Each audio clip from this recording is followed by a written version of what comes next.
Donc, je suis Cécile Devez, je suis responsable de la commission bio d'Interbev. Et donc, on va vous présenter la conférence sur la structuration des filières viande bio. Je vous redonne juste le plan. Donc, tout d'abord, Philippe Sellier, qui est président de la commission viande bio, nous fera une introduction. Ensuite, Jean-François Deglory, qui anime la commission bio avec moi, vous présentera les chiffres viande bio 2019. Et ensuite, nous développerons les exemples de structuration des filières viande bio. Donc, en première intervention, Myriam Loloum, qui est responsable de filière chez Unebio, vous présentera la structuration au sein de sa structure. On aura ensuite deux projets qui ont bénéficié du Fonds Avenir Bio, qui sont présentés par Camille Sonnet pour FEDER. Camille Sonnet est en charge de la structuration des filières au sein de la coopérative FEDER. Et Thomas Réfé pour Bretagne Viande Bio, qui est éleveur d'ovins en Bretagne. Et enfin, nous aurons un exemple de structuration dans la filière porcine avec Antoine Forêt, président de Biodirect et éleveur dans la Sarthe. Pour conclure, nous étudierons quelques pistes sur les perspectives. Donc, je passe la parole à Philippe Sellier, président de la commission bio. Bonjour à toutes et à tous. Donc, Philippe Sellier, président de la commission bio d'Interbev. Donc, le sujet évoqué cet après-midi est important, la structuration des filières en viande bio. Les conversions évoluent, sont en continuelle augmentation et c'est une attente sociétale qui est présente, une meilleure prise en compte des problèmes environnementaux, des enjeux de biodiversité. Et donc les éleveurs accompagnent ce mouvement et se convertissent de plus en plus à la bio. Il y a toutefois une chose à prendre en compte quand on se convertit, parce qu'il y a certes les aides à la conversion qui sont sur 2 ans ou 3 ans, la conversion se fait sur 2 ans, l'accompagnement se fait sur plus longtemps, mais une conversion, ça se prépare, ça s'anticipe, il faut au moins 5 ans. Il y a tout le cheminement technique à revoir, un système à remettre en place, mais il y a également aussi l'environnement économique.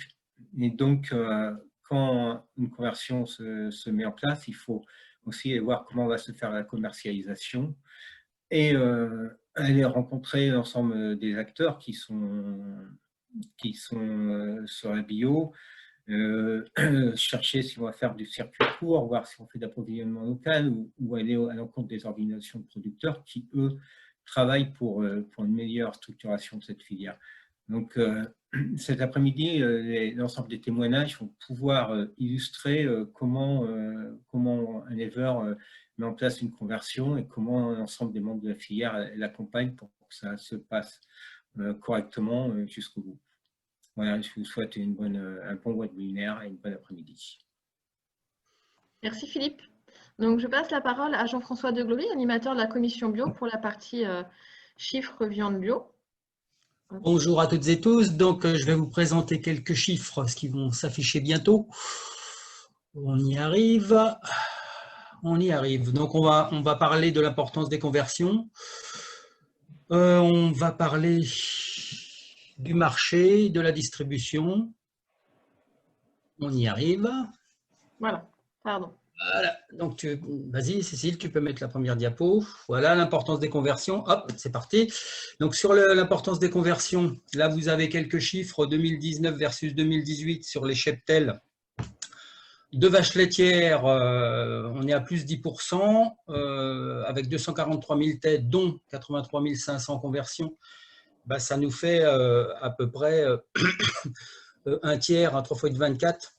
On a un tiers des têtes qui sont en conversion. Sur les vaches allaitantes, on est à plus 3%, 212 000 têtes. Donc, on aura 49 300 conversions, donc c'est à peu près un cinquième de conversion. On est plus 6% en Bretagne, avec 238 149 têtes, dont 18 613 en conversion. Et puis, on a une forte progression en truie, puisqu'on est à plus 27%, à 16 663 têtes, dont 1148 en conversion. Et sur les 5 dernières années, si on fait la moyenne annuelle des cheptels bio, en vache allaitante, on est à plus vache allaitante, laitière et brebis. Hein, je vous dirai derrière le petit détail, mais on est à plus 10% environ. Quand je dis le petit détail, c'est qu'en vache allaitante, on est à plus 11%, en vache laitière, on est à plus 8%, et puis en brebis viande, on est à 9,8%. Et puis en truie, on est à plus 17%. Alors, qui dit conversion, dit volume de production sur le marché, donc des tonnages bio en forte augmentation. Avant qu'on passe à la diapo suivante qui va nous donner les tonnages par espèce, vous dire que dans les élevages laitiers et mixtes, on va surtout trouver des viandes issues principalement de vaches de réforme. Plus de 80% des animaux finis sortent en vaches de réforme des fermes laitières. Un peu de bœufs, 9%, des génisses, à moins de 5%, ainsi que des gibets taureaux. Et par contre, quand on regarde les élevages allaitants, la composition des tonnages, on a bien 40% de vaches de réforme, mais on a aussi 30% de veaux, on a aussi 12% de bœufs, 13% de génisses et 6% de gibets taureaux. Il faut savoir qu'en bio, les jeunes bovins, ce n'est pas la production qui est très adaptée par rapport aux règles en bio puis au système, donc c'est ce qui explique qu'on n'en a pas un pourcentage important. Tu peux passer à la diapo suivante, Cécile, s'il te plaît. Alors là, vous avez, comme je vous l'ai évoqué au-dessus, les tonnages. Entre 2015 et puis 2019, on est à plus de 16% par an, moyenne sur 50, donc on a une progression qui est quand même assez significative. On était à 29 746 tonnes équivalent carcasse en 2015. On est passé à 53 629 tonnes. Alors, en bovin, vous avez les gros bovins laitiers en bleu foncé, vous avez les gros bovins allaitants en orange.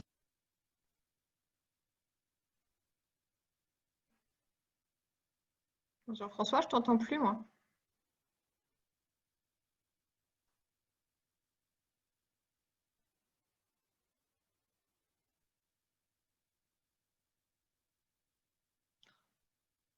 Excusez-moi, vous entendez Jean-François? Non, on l'entend plus, effectivement. Un petit problème de connexion. Je pense qu'il va se reconnecter, bougez pas.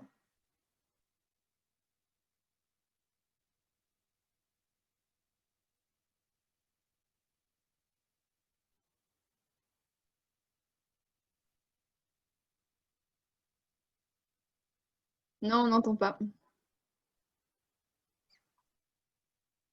Jean-François? Faudrait que tu te connectes avec le téléphone.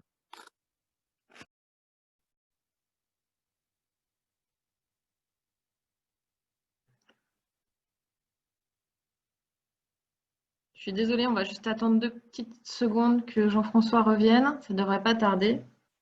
Je pense qu'il va au moins se connecter avec son téléphone.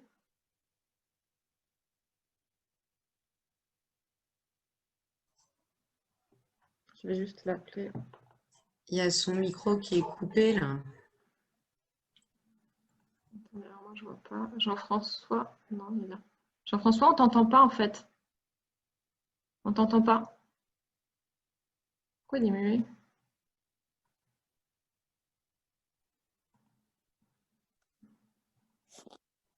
Jean-François?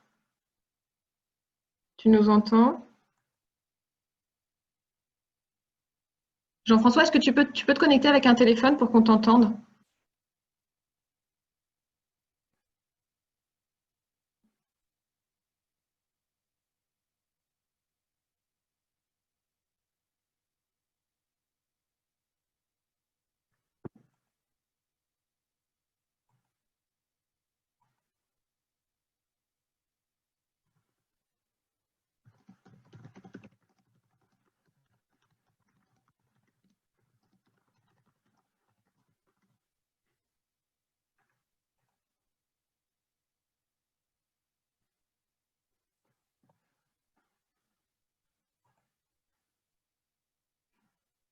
Ça arrive pour le son, on est désolé. Jean-François.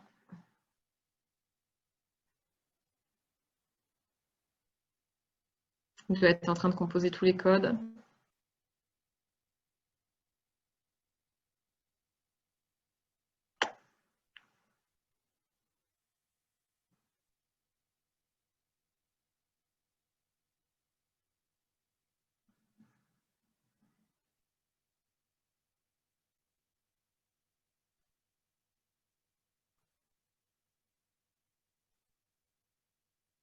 On est désolé, laissez-nous encore juste 1 ou 2 petites minutes le temps que Jean-François récupère la conférence. Ah oui, mais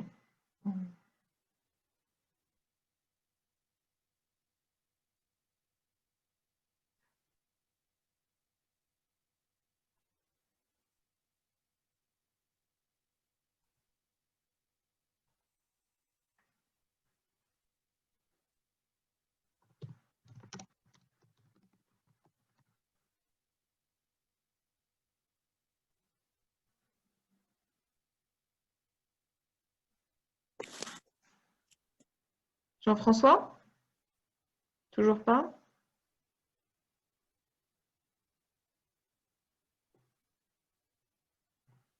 Et alors, attends, Jean-François, si je t'appelle et que je te mets en haut-parleur, peut-être ça peut marcher? Je t'appelle?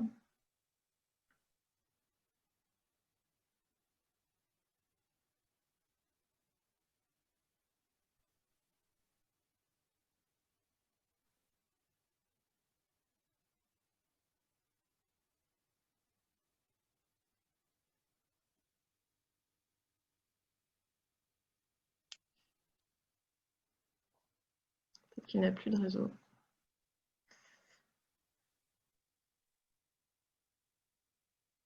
Ah, j'ai l'impression qu'il n'a plus de réseau.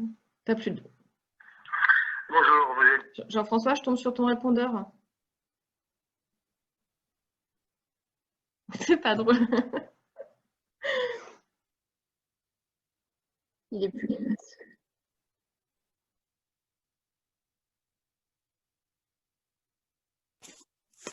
Essaye d'éteindre, Jean-François, et de rallumer Zoom ou ton ordinateur. Jean-François, appelle-moi sur mon portable en attendant. Tu peux m'appeler?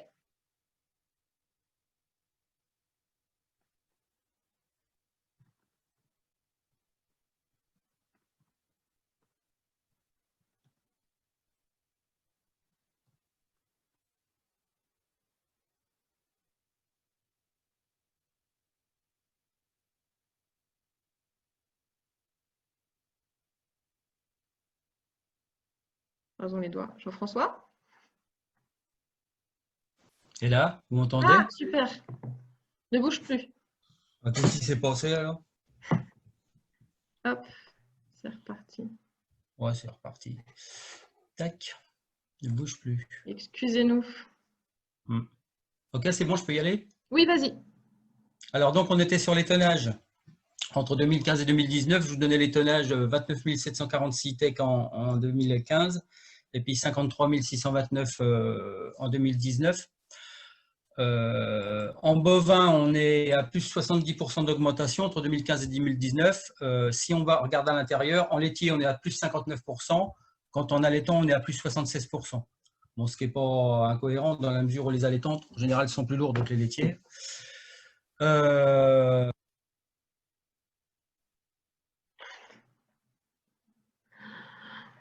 Jean-François, on t'entend plus. Hein. Jean-François, on t'entend plus.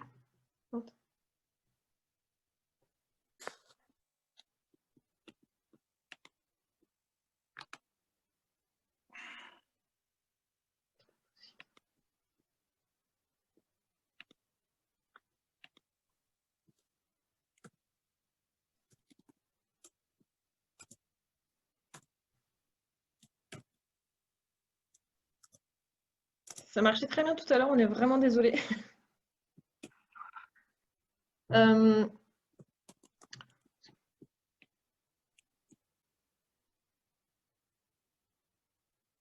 Excusez-moi. Oui, alors je pense que si ça ne vous dérange pas, on va modifier légèrement l'ordre de passage. On va laisser à Jean-François le temps de trouver une solution technique et on va peut-être, alors je suis désolée, du coup ça manquera un petit peu de cohérence, mais on va peut-être passer directement aux exemples de la filière et de la structuration. Philippe, vous êtes OK?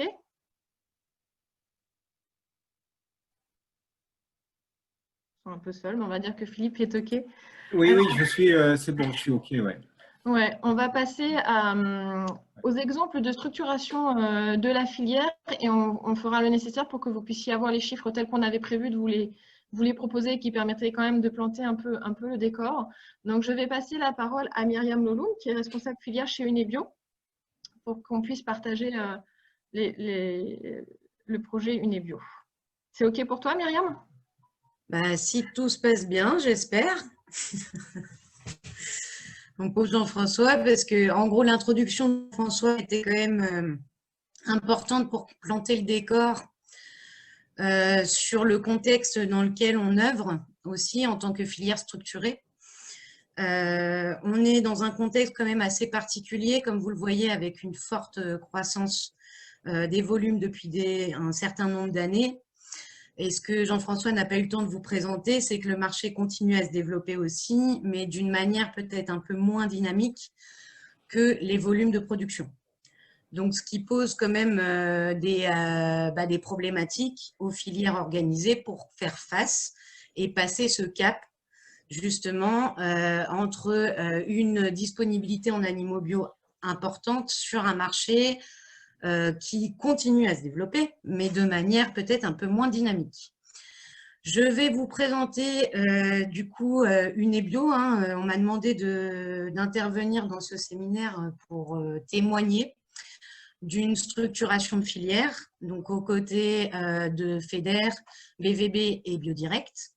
Donc là, l'idée, c'est de vous présenter comment fonctionne Unebio, quelles sont ses particularités, ses spécificités, et de vous donner un petit peu les perspectives que se donnent les éleveurs fédérés au sein d'Unebio pour justement faire face à ce contexte assez particulier. Voilà, je conclurai justement en insistant un petit peu sur les perspectives, puisqu'il nous reste encore beaucoup de travail à fournir pour pouvoir faire perdurer nos filières et notre développement. Donc, vas-y, Cécile, c'est parti. Donc là, c'est ce que je viens de vous dire. Je vais déjà vous présenter comment fonctionne Unebio, quels sont ses fondamentaux, ses valeurs, son organisation, pour passer tout de suite à répondre en tout cas à la problématique de ce séminaire, à savoir en quoi la structuration des filières répond à la problématique de développement commercial. Vas-y. Donc Unebio a été créé il y a un certain nombre d'années à l'initiative d'éleveurs bio, donc dans les années 90, qui se sont donc rassemblés puisqu'ils ont conclu qu'ensemble, ils arriveraient du coup à mieux valoriser leurs animaux. Et donc, ils se sont organisés par secteur pour pouvoir avoir un poids aussi dans des négociations et de la mise en place de partenariats avec des abatteurs et avec des distributeurs pour pouvoir valoriser au meilleur prix leurs animaux. C'est de ça, c'est de cette, on va dire, cette dynamique qui est issue la création d'Unebio, donc l'Union des éleveurs bio, qui aujourd'hui fédère 2800 éleveurs répartis sur le territoire et organisés par structure régionale.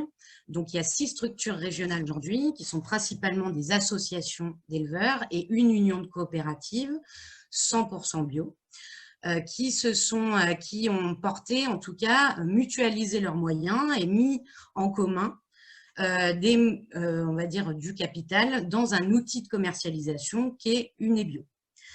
Donc, en gros, aujourd'hui, Unebio, comme son nom l'indique, c'est l'Union des éleveurs bio. Donc, c'est bien un outil de commercialisation des éleveurs bio qui est spécialisé, du coup, qui est, on va dire, dédié à la viande bio. D'accord ? Donc, la particularité, c'est d'être présent sur les 5 espèces. Donc, comme on entend les 5 espèces, gros bovins, veaux, agneaux, porcs et volailles. Donc, on fédère des éleveurs qui ont des élevages, qui ont des productions diversifiées. Voilà. L'objectif d'Unebio, c'est de rassembler les compétences d'opérationnels et de professionnels de la viande bio au service des éleveurs qui sont organisés par territoire et qui ont un pied dans l'organisation nationale de la filière. Je m'explique. Vas-y, continue, Cécile. Unebio est une filière, donc, comme je l'ai dit, dédiée à la viande bio, donc exclusivement viande bio, ce qui nous amène aussi certaines contraintes pour développer notre marché, puisque le développement des filières viande bio est quand même bien le fondamental pour pouvoir accompagner la pérennité des élevages bio en France. D'accord ? C'est une filière donc, qui est gouvernée par les éleveurs, d'accord, et gérée par comme je le disais tout à l'heure, des professionnels dévoués au développement de la commercialisation des viandes bio. Ce qui implique qu'au sein du NEBio, on développe plusieurs compétences, donc à la fois la production à travers l'implication des éleveurs, mais aussi sur toutes les, on va dire, les activités qui sont liées au développement du marché de la viande bio, à savoir l'estimation des animaux, l'ordonnancement, qui est l'affectation de la typologie, des différents animaux sur différents marchés, la maîtrise des équilibres matières, on en parlera tout à l'heure, qui est un point fondamental à la structuration des filières, et le développement de marchés diversifiés qui permettent justement de valoriser, d'optimiser en tout cas la valorisation des animaux. D'accord ? L'idée, c'est que ce soit bien les éleveurs qui définissent la stratégie que je vais vous présenter tout à l'heure. Une NEBio, c'est aussi une filière solidaire, c'est une valeur importante dans le réseau. L'idée, comment on caractérise cette solidarité, c'est que les éleveurs sont impliqués dans le mécanisme d'élaboration des prix, c'est-à-dire qu'il y a différentes commissions de filières qui déterminent les prix d'achat qui ont pour objet de maintenir une rémunération juste de l'élevage bio dans l'optique de maintenir justement l'activité d'élevage sur le territoire français, mais en connaissance de cause des spécificités du marché de la viande bio. Donc, c'est un équilibre assez particulier, en tout cas, à entretenir, mais l'objectif, en tout cas, chez une NEBio, c'est d'avoir une grille de prix qui soit la même partout et pour tous. L'idée de l'organisation en solidaire, en tout cas de cette filière, permet aussi de mutualiser des moyens pour pouvoir développer nos filières. Donc, la mutualisation des moyens, c'est par exemple de se dire que le coût du transport est mutualisé sur tout le territoire. Par exemple, voilà. Bon, je ne vais pas aller plus loin, mais je pourrais répondre aux questions s'il y en a au fil de l'eau. L'idée de la solidarité, elle passe évidemment par la transparence. Le fait de parler régulièrement avec les différents acteurs qui sont impliqués dans la filière, que ce soit les producteurs, les collecteurs, les abatteurs, transformateurs et les distributeurs, est primordial pour pouvoir gérer un développement le plus harmonieux et le plus solide possible de notre filière. Donc voilà comment on fonctionne. Vas-y Cécile. Je voulais juste faire un focus justement pour vous expliquer où interviennent justement les éleveurs. J'ai beaucoup insisté sur le fait que l'Union des éleveurs bio est un outil de commercialisation qui est gouverné par les éleveurs. Effectivement, au sein des différents territoires, les éleveurs sont fédérés, animent leur territoire avec leurs spécificités. Chacun des territoires nomme des représentants qui vont intervenir au niveau national pour donner les grandes orientations et déterminer les stratégies de développement des différentes filières bovines, vitellines, ovines, porcines et avicoles. Ces commissions filières, donc elles sont animées au niveau national, elles ont pour objet de définir les politiques tarifaires, les différents investissements nécessaires pour le développement de leur filière avec leurs spécificités et toutes les stratégies d'animation et de communication relatives à chacune des filières.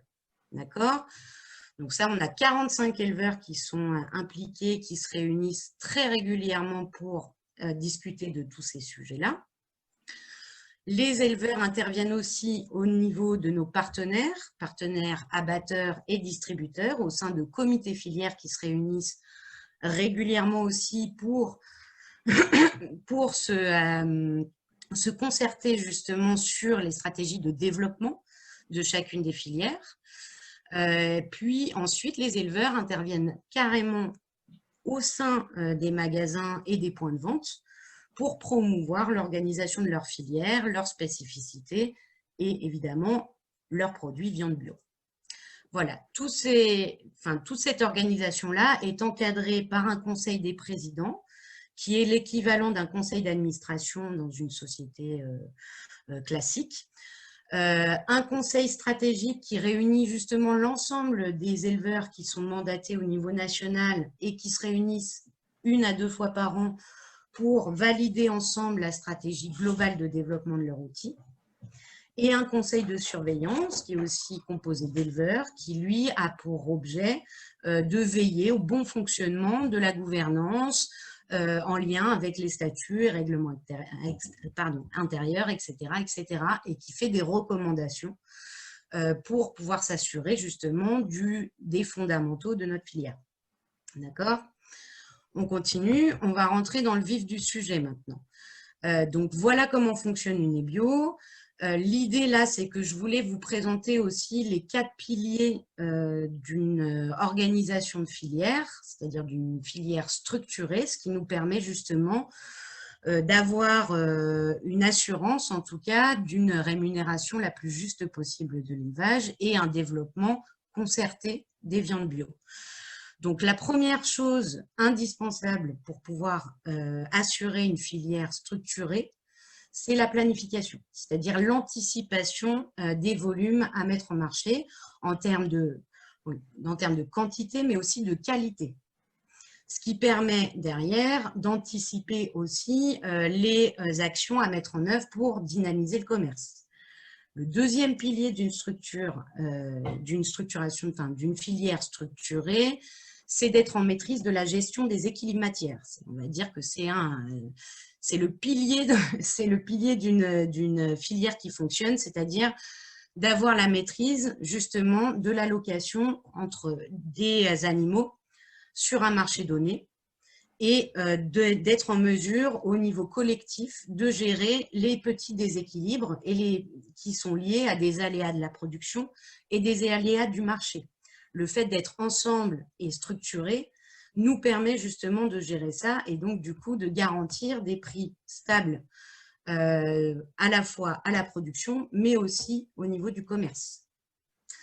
Le troisième pilier, et non des moindres, c'est d'être en mesure d'être présent sur différents circuits de commercialisation, ce qui nous permet justement de valoriser différents morceaux selon les spécificités de chacun des marchés. D'accord ? Et enfin, c'est ce que je disais tout à l'heure, le fait d'être en concertation et d'être justement de prendre du temps pour pouvoir rencontrer nos différents partenaires, leur réexpliquer un petit peu notre fonctionnement, nos valeurs et que nos partenaires nous expliquent aussi les contraintes auxquelles elles sont confrontées, nous permet de trouver des stratégies qui soient partagées et donc du coup durables dans le temps. Voilà. Donc ça, c'est, on va dire, le schéma de filière sur lequel on base notre fonctionnement. Maintenant, Unibio, vas-y Cécile. C'est ce que je disais, Unibio donc, est présent sur l'ensemble des circuits de commercialisation de la viande bio. L'idée, c'est que l'ensemble des distributeurs sont à l'écoute et nous permettent de développer des volumes sur chacun des segments. Avec les particularités de chacune des typologies des circuits de distribution. Certains ont des contraintes de prix, d'autres ont des contraintes aussi de mise en avant de la viande bio.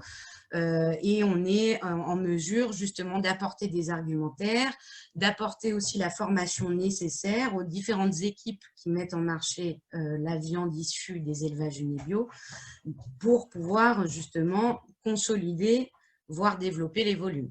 D'accord ? Si vous avez des questions particulières sur les dynamiques commerciales, n'hésitez pas, puisque chacune a une dynamique particulière et je vois que le temps tourne et qu'on a encore pas mal d'interventions, donc je ne veux pas non plus monopoliser. Voilà. On continue, Cécile. Myriam, il y a deux questions, je ne sais pas si tu veux y répondre maintenant, mais qui concernent à la fois la politique tarifaire, justement, à savoir si elle s'appuie sur le coût de production, et une question qui concerne la concertation sur les prix, dans quelle mesure est-elle autorisée, étant donné que l'entente sur les prix est interdite, tu as des éléments sur ces questions. Alors, les coûts de production en bio est un chantier important. Évidemment, le fait que la politique tarifaire soit définie par les éleveurs en concertation avec les opérationnels, du fait que il faut être aussi au fait de la réalité du marché pour pouvoir construire une politique tarifaire durable, puisque les éleveurs, disons que les priorités aujourd'hui qui ont été identifiées par les éleveurs qui sont représentants dans les instances sont de fluidifier la sortie des animaux à des prix qui soient justes. Donc, ces prix-là, ils sont déterminés par les producteurs, d'accord ? Le fait les coûts de production aujourd'hui en bio, on n'a pas forcément des outils très performants pour pouvoir avoir une méthodologie, on va dire, standardisée. Voilà. Donc, l'idée, c'est qu'on est encore dans la concertation, c'est-à-dire à partir de quel prix on est en capacité de rémunérer l'activité d'élevage. Ces prix-là sont acceptés et acceptables par l'ensemble des producteurs et sont discutés régulièrement. Donc, il n'y a pas une méthodologie stricto sensu telle qu'elle a été proposée par l'interprofession aujourd'hui, mais on y travaille pour essayer de formaliser un peu plus les choses. D'accord ? La deuxième question était sur l'entente, c'est ça ? Oui, sur le fait que, mais tu viens d'y répondre en même temps parce que c'était la question de savoir dans quelle mesure est-ce que cette concertation est autorisée ou est-ce simplement une concertation pour le prix d'achat aux producteurs par Unebio ? Donc, Non. Les prix d'achat aux producteurs par Unebio sont définis par les éleveurs d'Unebio. D'accord ? Les concertations qu'on a avec nos partenaires d'aval sont plus relatives à une stratégie de promotion et de mise en avant des viandes bio. Les accords se passent sur des volumes et des quantités. On a déployé récemment des contrats type Egalim avec nos partenaires, mais ce sont des contrats qui formalisent des relations qu'on a depuis des années. Donc là, on a mis en place des contrats qui respectent la loi Egalim. Sur les coûts de production, on s'est basé sur notre mode de fonctionnement, à savoir que les prix étaient déterminés par les producteurs et sur les volumes, qualité, quantité, voilà ce qu'on fait depuis des années. Okay. Sur les allaitants, oui, on travaille toutes races confondues. Je te propose d'avancer, Myriam, pour qu'on puisse… Oui, vas-y, continue. Ce que je voulais vous dire, donc là, je vous ai expliqué un petit peu comment on fonctionne. L'idée, c'est qu'aujourd'hui, en introduction, je vous ai… c'est Jean-François qui aurait dû présenter ça, mais l'idée, c'est qu'aujourd'hui, on est dans un contexte particulier où on a une offre en animaux bio qui est supérieure à la demande du marché. Ce marché, en plus d'être un peu moins dynamique, mais qui reste en croissance, je le répète, il a une dynamique qui est principalement portée par le produit élaboré. C'est-à-dire qu'on a plus de la moitié des actes d'achat de viande bio qui s'effectuent en grande et moyenne surface. Ces grandes et moyennes surfaces, aujourd'hui, développent principalement du steak haché, pour ne parler que du bovin, parce que sur le porc spécifiquement, je laisserai Antoine intervenir.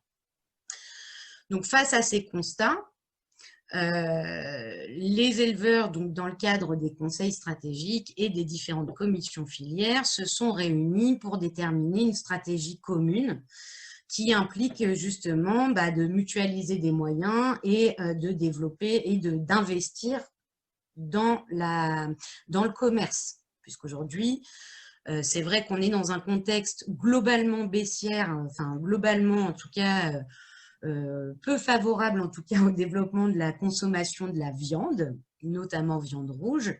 Par contre, la viande bio continue à se développer, reste quand même assez marginale sur le marché de la viande, et donc l'idée c'est de conserver, consolider, voire développer aussi la place des viandes bio dans la consommation des produits carnés en France.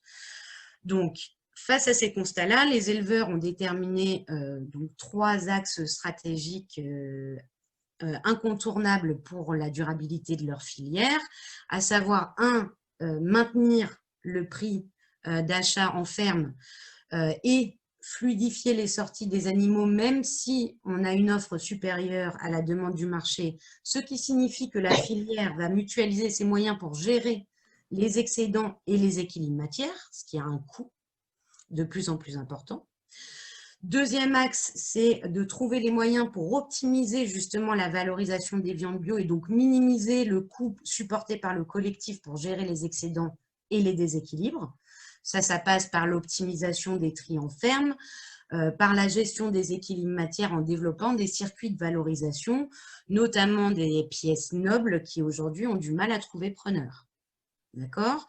Troisième axe stratégique identifié par les éleveurs du nez bio, c'est de se donner les moyens de dynamiser le commerce des viandes bio pour que la viande bio conserve une place durablement dans le marché de la viande en général.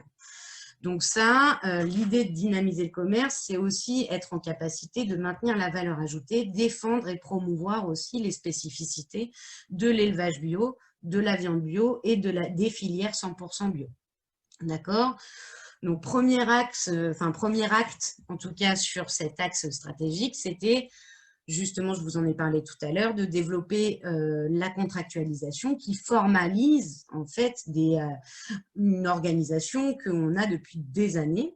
Donc, l'idée de l'écrire, en tout cas sur le papier, sécurise en tout cas une partie des volumes en termes de quantité, mais aussi de qualité et de rémunération. Le deuxième axe, et qui va nous occuper pendant les prochaines années, c'est d'investir justement dans le développement du commerce. L'idée du nez bio, c'est d'investir dans le secteur de la boucherie artisanale, c'est-à-dire d'investir dans des points de vente, de convertir et de former des bouchers à la viande bio, et de mettre en place des outils de transformation au niveau local et régional pour s'assurer d'une valorisation au plus proche des élevages. C'est une réponse aussi aux attentes sociétales et aux attentes des éleveurs que de voir une valeur ajoutée qui se maintient dans leur propre filière. Le deuxième axe, puisqu'aujourd'hui être en bio commence à ne plus être suffisant. On voit bien qu'il y a des démarches marketing et des démarches de cahier des charges privés qui se réapproprient des valeurs du bio. Donc l'idée, et je pense que Thomas, Antoine et Camille pourront en témoigner aussi, c'est d'être en mesure de mettre en avant aussi nos spécificités et de mener des démarches de différenciation qui met en avant justement nos valeurs, notre organisation et les spécificités de la viande bio auprès de nos partenaires et de nos consommateurs. La particularité du nez bio, comme je vous l'ai dit tout à l'heure, c'est que les éleveurs interviennent sur tous les maillons de la filière. Et là, on voit bien que quand un éleveur discute en prise directe avec les équipes boucherie, avec les consommateurs, qu'on a une écoute beaucoup plus attentive, en tout cas du consommateur, à la particularité de la viande bio. Et donc, du coup, on souhaite consolider les animations qui sont faites par les éleveurs au niveau des points de vente pour être au plus proche des consommateurs. Donc, voilà la stratégie globale. Continue, pardon, Cécile. Myriam, ouais, si tu peux aller vite. Ouais, c'est la fin. Par contre, pour mener à bien cette stratégie qui a été actée par les éleveurs, on a quand même beaucoup d'investissements à porter par le collectif. On s'est posé beaucoup de questions sur notre capacité justement à accompagner ce développement-là. Donc là, je vous expose un petit peu les besoins aussi qu'on aura pour être accompagné dans le développement d'une filière 100% bio. C'est le développement, comme je vous le disais, de tout le segment de la boucherie artisanale et de la transformation locale qui est un peu, qui répond aussi aux valeurs et aux spécificités de notre organisation, donc d'accompagner la conversion des boucheries, de faire de la recherche et développement pour innover et correspondre au mieux aussi aux attentes des consommateurs tout en conservant la valeur ajoutée dans la filière. La démarche de différenciation pour mettre en avant aussi nos démarches, sachant qu'on est en train de développer aussi une démarche de labellisation RSE, on réfléchit au commerce équitable, enfin, on a quand même beaucoup de sujets sur lesquels il va falloir qu'on mène les choses de front. Et enfin, la communication, la promotion des viandes bio pour aussi faire rayonner nos filières et les spécificités des viandes bio au sein d'un marché qui devient de plus en plus concurrentiel. Voilà, j'ai essayé d'aller vite sur la fin. Oui, je suis désolée parce que je vois que le temps passe. Non, bah oui, mais comme il y a beaucoup d'intervenants. J'ai vu une ou deux questions arriver. Je vous propose juste qu'on passe la parole aux prochains intervenants pour que vous ayez quand même un panorama complet. Il y aura peut-être des réponses qui vont arriver. Pour introduire les prochains intervenants, donc en l'occurrence Camille Sonnet de FEDER et Thomas Reffet, leur présentation va porter sur des projets qui ont bénéficié du Fonds Avenir Bio. Et je voulais juste en 2 mots vous expliquer ce qu'était le Fonds Avenir Bio. C'est un soutien aux actions de structuration des filières biologiques qui a été mis en place en 2008 et il a pour objectif de déclencher et soutenir des programmes collectifs de développement des filières bio. Cela en impliquant des partenaires à différents stades de la production, enfin de la filière, amont et aval. Il vient en complément d'aide en complément des dispositifs d'aide publique déjà existants. Et aujourd'hui, il est doté de 8 millions d'euros par an. Et le ministère de l'Agriculture et de l'Alimentation a confié la gestion de ce fonds Avenir à l'Agence Bio. Voilà, donc ce fonds s'adresse aux opérateurs économiques des filières issues de l'agriculture biologique. Et les critères de sélection des dossiers portent à la fois sur le caractère supra-régional ou innovant du projet, sur la présence de cofinancement public et privé, sur les engagements multipartenaires formalisés et sur la cohérence des objectifs au regard des moyens déployés. Et enfin, il faut qu'il y ait des impacts sur la filière bio. Les demandes d'aide sont plafonnées à 700 000 € par projet. Alors, je suis désolée, je vais un tout petit peu vite, mais vous trouverez toutes les informations sur le site de l'agence bio, qui sera dans la présentation qu'on vous transmettra. Donc, je passe la parole à Camille Sonnet, donc, qui est en charge de la structuration des filières au sein de la coopérative FEDER et qui va donc vous présenter l'exemple de dynamique de production et de travail sur les débouchés qui a été fait. Camille, tu es là? Super. Bonjour à tous. Donc voilà, moi je vais vous présenter en effet la coopérative FEDER et notamment FEDER Éleveurs Bio et voilà le travail qui a été fait avec l'agence bio sur la structuration de la filière. Donc là, juste une petite diapo sur la coopérative FEDER. Donc FEDER, c'est une union de coopératives agricoles dont font partie des coopératives bovines, des coopératives ovines et aussi un partenariat avec des coopératives dans le végétal. Et donc FEDER Éleveurs Bio, c'est voilà, la petite coopérative 100% bio qui concerne les bovins et les ovins. Donc l'idée, en fait, l'avantage de cette coopérative bio, d'être intégrée dans cette union, c'est de rationaliser les coûts et de mutualiser les moyens. Donc la coopérative bio, elle est historique, elle date de 2007 et c'est une des premières coopératives 100% bio en France. Elle est née d'un besoin de valoriser les bovins et bio et de regagner un peu la confiance des consommateurs. Tu peux passer, Cécile ?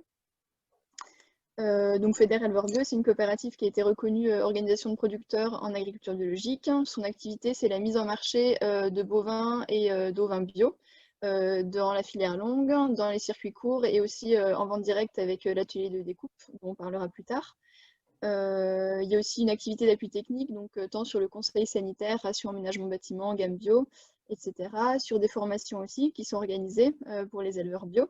Et un accompagnement sur la conversion, donc tous les éleveurs qui se posent un peu la question de la conversion bio, en lien toujours avec les structures de conseil que sont les chambres ou les GAB. Alors, si on veut parler des volumes, Cécile, ouais. Donc, juste un petit mot sur les volumes bovins et ovins de la coopérative. Donc là, on a les volumes de 2016 à 2020. Donc, on voit que les volumes ont nettement augmenté ces dernières années. Pour arriver à un total de 3 315 bovins en 2019 et au 30 novembre 2020, donc l'année n'est pas finie, on est à 3 500 bovins, plus de 3 500.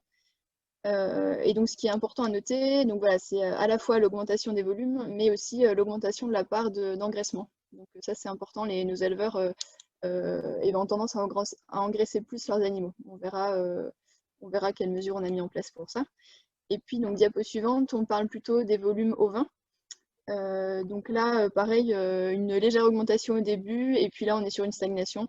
Voilà, la filière ovine, là, on n'est que sur les agneaux bio, mais donc au 30 novembre, on comptait 1275 agneaux bio commercialisés. Donc là, il y a d'autres difficultés dans la filière ovine, notamment la saisonnalité de la production et l'inadéquation entre l'offre et la demande. Voilà, donc pour venir sur le projet Avenir Bio, donc plusieurs choses. Donc d'abord, voilà, il y a une croissance importante de l'offre en bovin bio notamment. Du coup, il était nécessaire pour nous de se structurer pour mieux gérer l'offre et assurer un débouché stable et valorisant pour les éleveurs. Voilà, pour garantir cette valorisation des animaux dans la filière bio, et ce à un prix juste. Et puis également de permettre la croissance de la coopérative et l'arrivée de nouveaux éleveurs bio. Donc le projet auquel on a répondu s'appelle la structuration interrégionale de la filière élevage en agriculture bio, bovin et ovin. Tu peux suivre, Cécile. Bovin et ovin, et le développement du dynamique du circuit court au circuit lent. Et donc ça, on a commencé le 30 avril 2017 sur la phase 1 qui s'est terminée en novembre 2019, et puis on est sur la phase 2, qui devrait se finir fin 2021. Donc 4 actions principales sur ce projet. La première action, on est sur la structuration de la filière bio. Donc on est parti d'une coopérative qui historiquement s'appelait les éleveurs bio de Bourgogne, coopérative bovine et ovine que sur la Bourgogne, du coup les 4 départements que sont la Nièvre, l'Yonne, la Côte d'Or et la Saône-et-Loire. Et donc l'idée c'était déjà d'étendre la zone de reconnaissance en 2019 pour accueillir tous les éleveurs bio et en conversion de la zone FEDER pour rationaliser la logistique. Tu peux suivre, Cécile. Rationaliser la logistique, regrouper l'offre pour pérenniser aussi la filière qui est en pleine mutation, on l'a vu, et puis voilà, permettre aussi aux éleveurs d'avoir un appui technique spécifique bio. Et donc ça, on est passé sur une coopérative qui colle plus à la zone FEDER, donc Bourgogne-Auvergne, et on monte aussi jusqu'aux Ardennes et départements limitrophes. Donc l'idée, voilà, c'était de pérenniser cette filière, et puis donc on est passé de 83 éleveurs adhérents à 145 en 2019. Donc, on a nettement augmenté la zone. Donc sur la diapo suivante, quelques problématiques, voilà, pour vous donner un peu une idée aussi des actions suivantes, pourquoi on les a mis en place.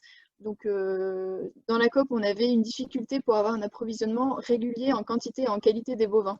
Donc il y avait une saisonnalité de la production, mais aussi parfois un manque de finition des animaux.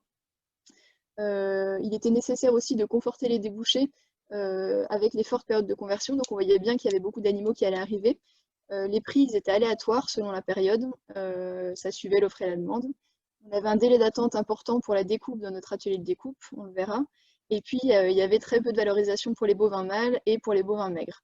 Donc à noter que voilà, 70% à l'époque des mâles quittaient la filière biologique. Ça, c'est un chiffre national. Donc la deuxième action, c'était d'abord d'organiser l'amont. Donc on a mis en œuvre une dynamique de production. Donc pour ça, on a accompagné les éleveurs dans leur réflexion à la conversion. L'idée étant de les rencontrer au plus tôt, voilà, pour qu'ils soient bien orientés et qu'ils soient bien au courant, voilà, de tout ce qu'il fallait respecter en bio. On a essayé aussi de gérer au mieux l'adéquation entre l'offre et la demande. Donc pour ça, on a travaillé avec les éleveurs sur une contractualisation et une planification des animaux, des bovins, donc 3 mois à l'avance, en lien avec une bio, on en reparlera après. Donc là, l'idée, c'était vraiment d'anticiper les arrivées des animaux et en même temps de faire un retour aux éleveurs sur les animaux, sur les volumes qui allaient arriver. Être capable, en gros, de dire aux éleveurs, eh ben voilà, à cette période, vous risquez d'attendre un peu, il y aura un peu de délai. À cette période où on en manque un peu plus, organisez-vous si vous voulez pour coller au mieux à la demande. Et puis, on a aussi travaillé sur le taux de finition. Donc, 2 actions sur le taux de finition. D'abord, on a travaillé sur l'établissement d'un répertoire bovin maigre, c'est-à-dire qu'on a fait le lien entre les éleveurs qui avaient des bovins maigres à engraisser, donc essentiellement des jeunes femelles, donc des laitonnes, des génisses maigres ou des jeunes vaches de réforme, et puis on les a mis en lien avec nos éleveurs qui cherchaient des animaux à engraisser, c'est-à-dire voilà, des animaux surtout sur la période de la mise à l'herbe. Donc ça, c'était la première action. Et donc, on a mis en place aussi des aides à l'engraissement. Des aides à l'engraissement sous forme d'avance de trésorerie. Et puis en parallèle, on a mis en place des formations, de l'appui technique sur l'aide à l'engraissement, sur des ateliers engraissement, sur de l'estimation de bovins. Donc ensuite, troisième action, c'était donc après avoir organisé l'amont, on a travaillé sur l'aval, donc sur le développement commercial et la valorisation de la production. Donc d'abord sur le circuit court, donc on a la coopérative, elle possède un atelier de découpe qui s'appelle C'est les Viandes, qui est basé à côté de Chalon-sur-Saône, en Saône-et-Loire. Et cet atelier, il est en place pour la vente directe des éleveurs. Donc c'est une prestation qui est sur mesure. On va du ramassage en ferme à la livraison des caissettes, agrémentées bio évidemment, et donc qui travaille voilà, sur les différentes étapes de la découpe, donc désossage, découpage, voilà, jusqu'à la mise en colis sous vide de détail. Et donc on avait une problématique sur cet atelier, c'est qu'il était saturé. On avait une demande qui augmentait sur la vente directe de la part des éleveurs, de nos éleveurs adhérents, et du coup l'outil étant saturé, il fallait qu'on agrandisse un peu l'atelier. Donc on a créé une nouvelle chambre froide supplémentaire, donc avec le fonds Avenir Bio. Et puis la deuxième problématique, c'était voilà, on souhaitait venir en aide aussi, en appui aux éleveurs qui faisaient de la vente directe pour diversifier l'offre et du coup trouver un débouché plus facile pour eux sur les bas morceaux, donc notamment sur de la transformation en saucisses, merguez, préparation hachée à cuire. Et donc pour avoir une petite idée du volume, en 2019, on était à 680 gros bovins découpés, 200 veaux et 600 brebis ou agneaux. Donc, voilà, et donc toujours sur cette organisation de l'aval, au niveau du circuit court, on possède un réseau de boucheries qui appartient donc aux éleveurs, réseau de boucherie Copamour. Donc on a une dizaine de points de vente, dont 3 boucheries fixes et le reste sur des marchés. L'idée, c'est de valoriser le lien éleveur-boucher-consommateur. Et donc on a travaillé un peu sur la vente en restauration hors domicile, ça c'est un travail qui est en cours, c'est compliqué. On a travaillé aussi sur la mise en place d'une micro-filière veau rosé avec les éleveurs pour trouver un débouché sur les mâles. Et donc voilà, ces boucheries, elles ont vraiment pour objectif de répondre à l'attente des consommateurs sur la proximité, l'origine locale, le bio, le lien avec l'éleveur. Et puis on profite aussi de ces boucheries pour faire le lien avec les éleveurs et les bouchers. Donc on demande, ça c'est nouveau aussi, on demande aux bouchers de remplir un document qui évalue la qualité des carcasses, donc conformation, état d'engraissement, couleur du gras, tendreté, etc. Et donc ça permet aussi aux bouchers d'avoir un lien avec l'éleveur et que l'éleveur puisse s'améliorer sur ses pratiques. Et puis donc on fait des animations régulièrement pour promouvoir aussi la viande bio. Et puis dernière diapo donc, sur l'organisation de l'aval. Donc après avoir vu le circuit court sur les boucheries et la vente directe, on travaille essentiellement aussi, donc voilà, l'essentiel des débouchés, c'est la filière longue. Et donc le projet de structuration avec l'agence bio, il a aussi consisté à travailler beaucoup avec Unebio. Donc on a mis en place un vrai partenariat avec Unebio.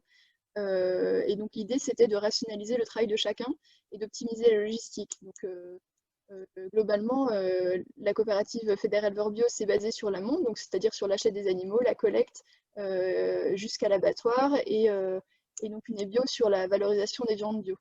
Donc la coopérative, ça a permis voilà, d'avoir une garantie de valorisation dans la filière bio, d'avoir des prix stables et de connecter du conventionnel, et aussi de soutenir voilà, toute la démarche de planification qui a été mise en place.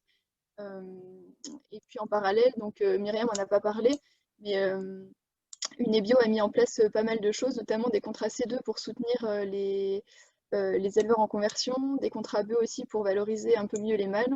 Donc voilà, tout ça, c'est tout un ensemble qui a fait que la filière longue, en tout cas, on a réussi à avoir des prix plus stables, donc quelque chose qui allait bien en tout cas pour nos éleveurs.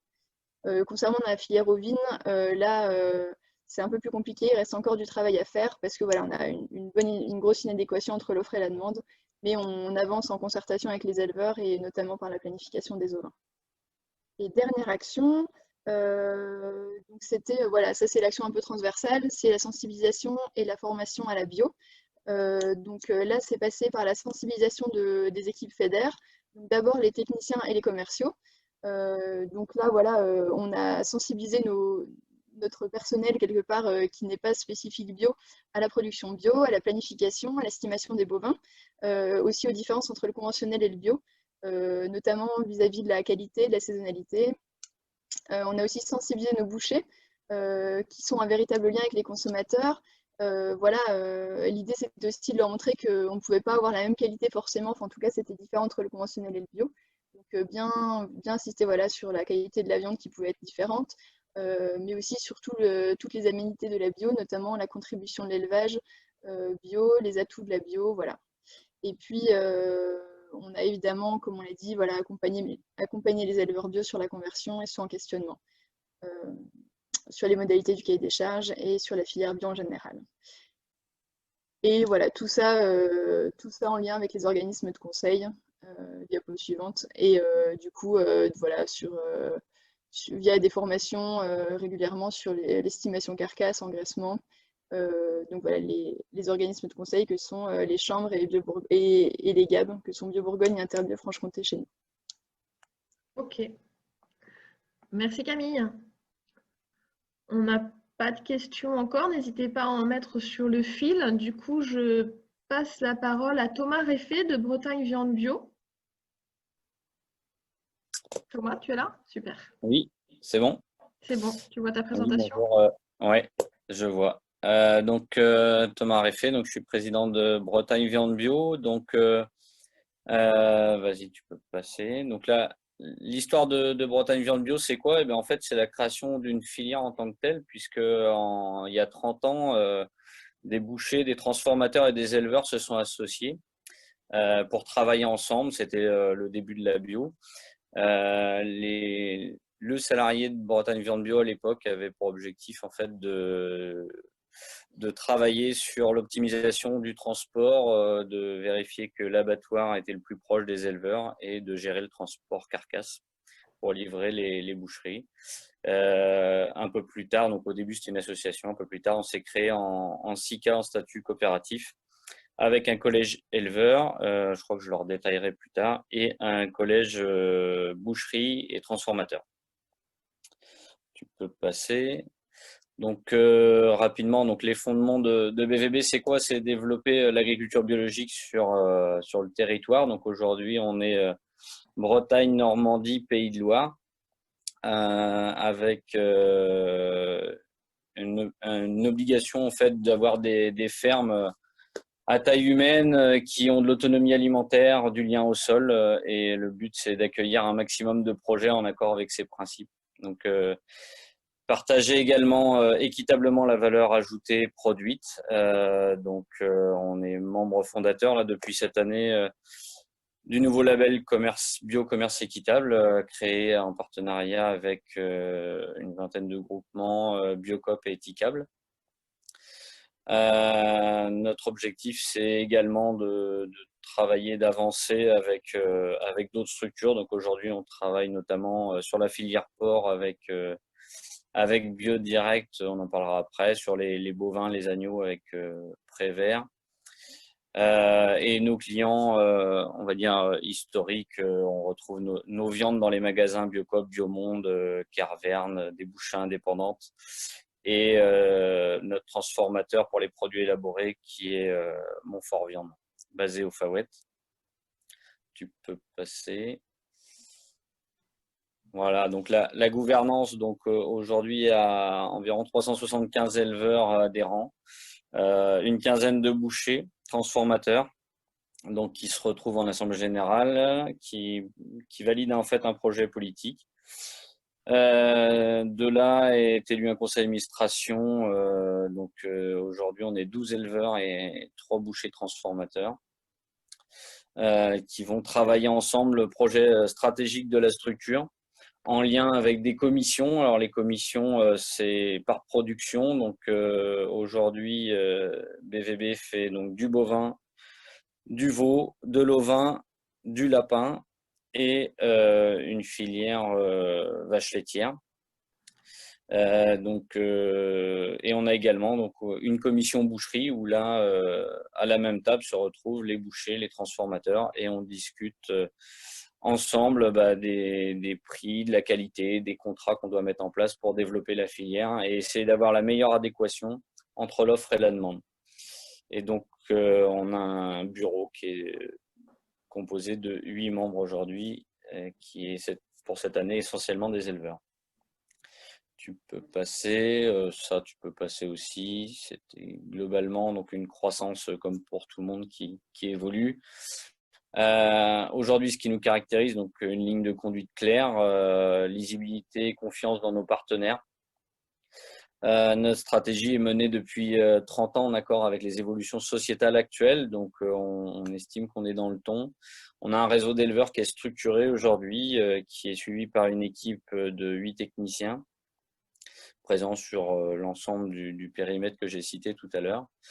Je l'ai redit ici, donc on retrouve le label bioéquitable en France, dans lequel on est en partenariat avec Biocoop. Et on a une volonté voilà, d'avancer, de capitaliser sur l'avenir de ce socle. Si tu passes, s'il te plaît. Donc voilà, les missions, donc planification, les commandes, la logistique, la partie administrative, la communication. Donc je l'ai dit, en fait, Bretagne Viande Bio, ça fait 30 ans, mais aucun outil n'étant propre. C'est-à-dire qu'on travaille vraiment en filière, avec chacun son métier. Donc on travaille avec les abattoirs qui sont plus proches des éleveurs, en fonction également du débouché, et après on va travailler avec des transformateurs, des boucheries directement, et donc chacun est vraiment dans son rôle. Les techniciens planifient avec les éleveurs et orientent les animaux en fonction des débouchés. Voilà, donc commission, j'en ai parlé tout à l'heure, donc on peut passer, je vois l'heure qui tourne, on va pas redire. Donc la production à ABVB, donc c'est 5740 bovins qui sont détaillés, je l'ai dit tout à l'heure, en filière laitière et viande. Sachant qu'en 50 ans, c'est 2000 bovins de plus, quoi, à peu près. La filière porc, donc 4850 l'année passée. Donc c'est pareil, en 50 ans, c'est 1000 porcs de plus.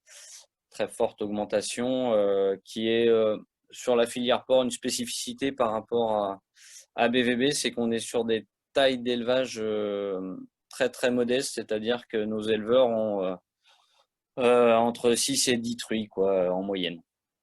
Donc principalement pour la carcasse en boucherie et 2 ou 3 salaisonniers.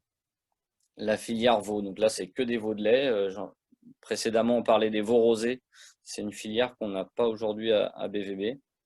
Les ovins, donc 2400 ovins répartis sur le territoire. Donc là on a multiplié par 2 la production en 50 ans. Et on a une petite filière lapin qui est également sur le secteur.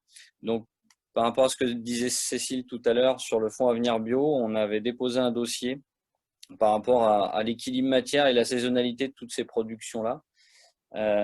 Aujourd'hui, on a fait des produits transformés, je vais en parler plus tard, sur l'ensemble des produits, et on a amélioré l'appui technique, notamment sur les porcs et sur les ovins, pour accompagner la filière et orienter au mieux la production en fonction de la saison.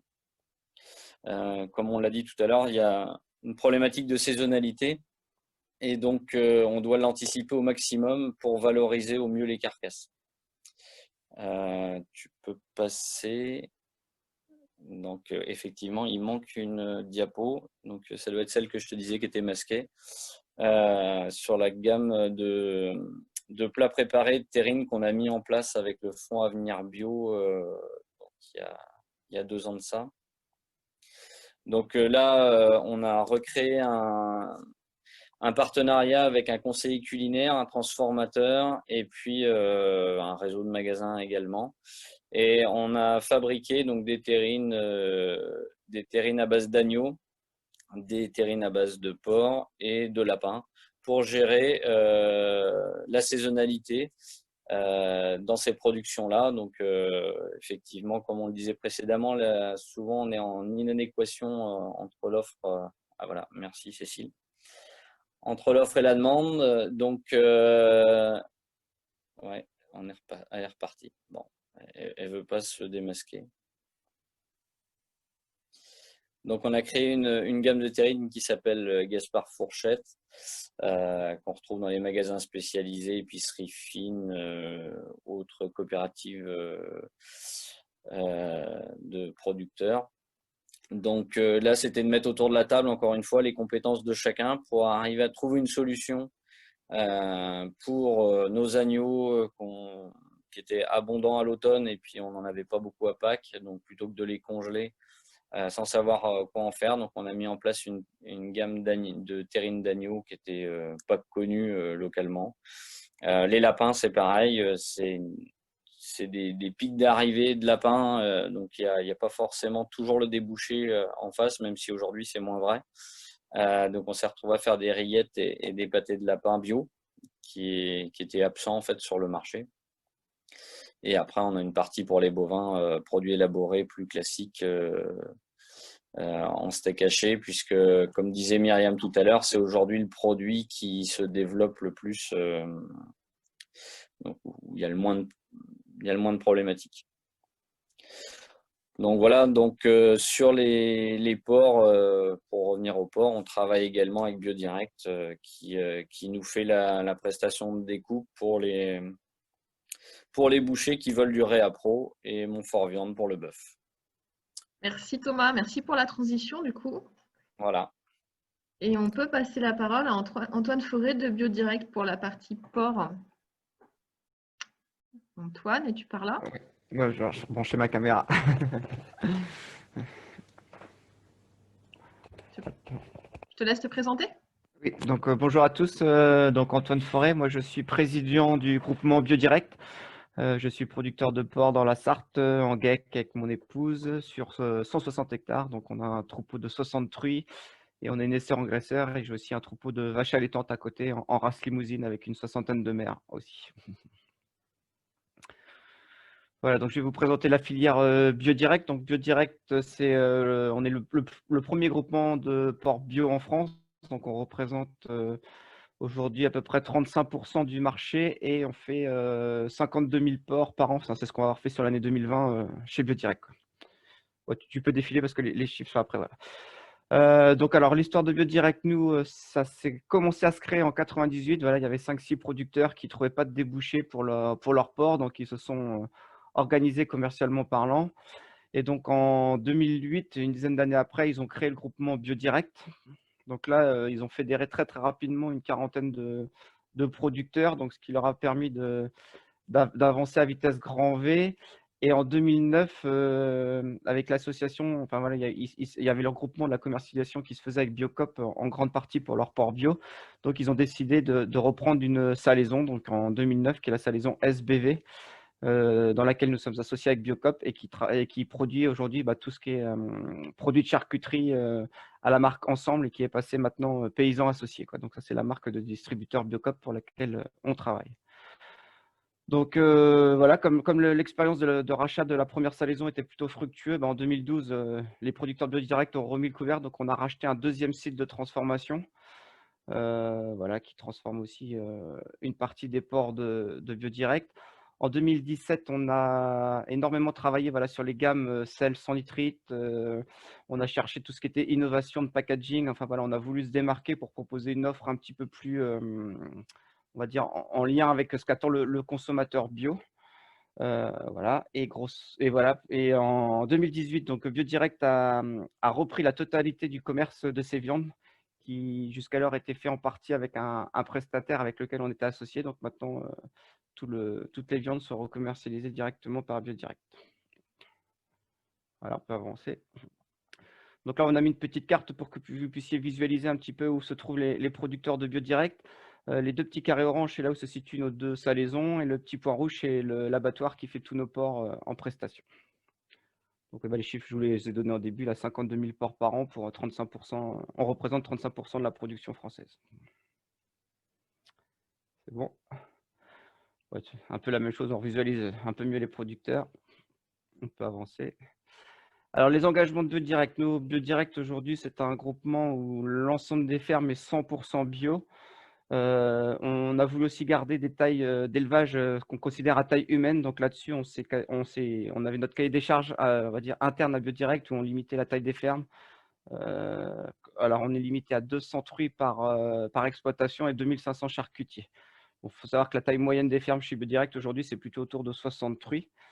Donc, dans notre cahier des charges, on s'interdit aussi tout ce qui est caillebotis et on oblige tous les éleveurs à avoir un minimum de 50% d'autonomie alimentaire sur son exploitation.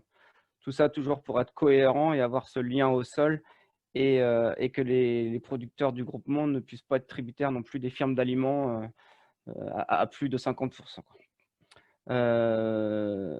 Donc, on est une structure d'éleveurs bio indépendante. Nous aussi, on est constitué d'un conseil d'administration qui est exclusivement composé d'éleveurs. Donc, tous les membres, on va dire, stratégiques dans Biodirect sont des producteurs. Donc, le président producteur, le directeur est un producteur. Et c'est pareil dans nos salaisons. Donc, les salaisons aujourd'hui sont dirigées par des producteurs. Donc, ça nous permet d'avoir un pied, je dirais, à chaque étape de la production jusqu'à la transformation et l'abattage. Et ça me permet en même temps, par rapport à ce que j'ai entendu tout à l'heure, de définir le prix qui correspond le mieux pour que chaque maillon, à chaque étape, puisse être rémunéré correctement. Donc en 2020, donc on a fait, on va juste revenir un petit peu en arrière. Donc en 2020, Biodirect a fait valider en AG l'entrée dans Biocohérence et dans la démarche commerce équitable, donc qui est le label que comme BVB avec lequel on a participé à sa construction. Donc Biocohérence, pourquoi Biodirect a fait le choix de rentrer dedans? C'est que nous, on avait un cahier des charges interne qui était très très proche de Biocohérence. Et aujourd'hui, il y avait de plus en plus de clients qui nous disaient oui, vous avancez plein de belles choses, enfin voilà tout ce que je vous ai énuméré avant, mais il n'y a rien qui le certifie officiellement. Donc en faisant le choix de rentrer dans Biocohérence, c'était la certification officielle qui validait nos pratiques que je vous ai énumérées avant. Donc voilà pourquoi on a fait ce choix-là. Voilà, on peut avancer. Alors donc notre filière, voilà, c'est l'accompagnement de projets, la sélection des éleveurs qui correspondent à nos exigences, l'appui technique de la production. Donc on a aujourd'hui 3 techniciens, voilà, qui suivent l'ensemble des producteurs de Biodirect. Oui, je ne l'ai pas dit, on est à peu près une centaine de producteurs aussi aujourd'hui. Donc nos salaisons transforment aujourd'hui à peu près 50% de notre production. Et après, les autres 50% sont revendus voilà, des salaisonniers ou des industriels qui, eux, les retransforment à leur marque.